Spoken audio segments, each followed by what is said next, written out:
રાજકોટ મહાનગરપાલિકાની નવી ટીપી સ્કીમને લઈને વિરોધ થઈ રહ્યો છે। કોઠારિયા વિસ્તારની 22 સોસાયટીના લોકોએ એકત્ર થઈ વિરોધ કર્યો છે, તો 27 જેટલા કોમન પ્લોટમાં માત્ર આવાસ યોજનાની ફાળવણીનો વિરોધ।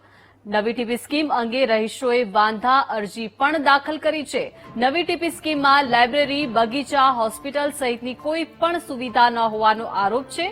ટીપી સ્કીમ રદ કરાય અથવા નવો ડ્રાફ્ટ રજૂ કરાય તેવી લોકોએ માંગ કરી છે।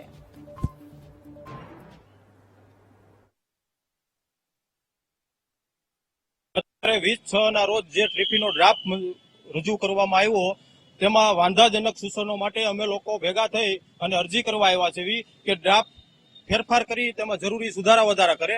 અત્યારે તેમાં 27 જેટલા આવાસ મૂકવામાં આવ્યા છે। પાયાકીય સુવિધાઓ એ કોઈ આપેલી નથી। દાખલા તરીકે આંગણવાડી, રમતગમતના મેદાનો, પાર્કિંગની સુવિધા।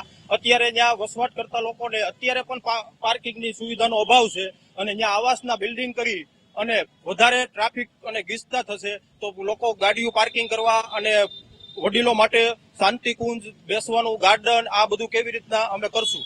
અને અમારા રોડમાં પહેલેથી આપેલા છે 7 મીટર, 9 મીટર, 24 મીટરના બધા રોડ છે, તો સોસાયટીને પ્રોબ્લેમ નથી રોડમાં, તો 7.5 મીટરની જગ્યાએ 9 મીટર કરવામાં શું કામ આવ્યો તે બધી રજૂઆત કરવા અમે સોસાયટીના વ્યક્તિઓ અત્યારે 20 સોસાયટીના લોકો અમે આવ્યા છીએ।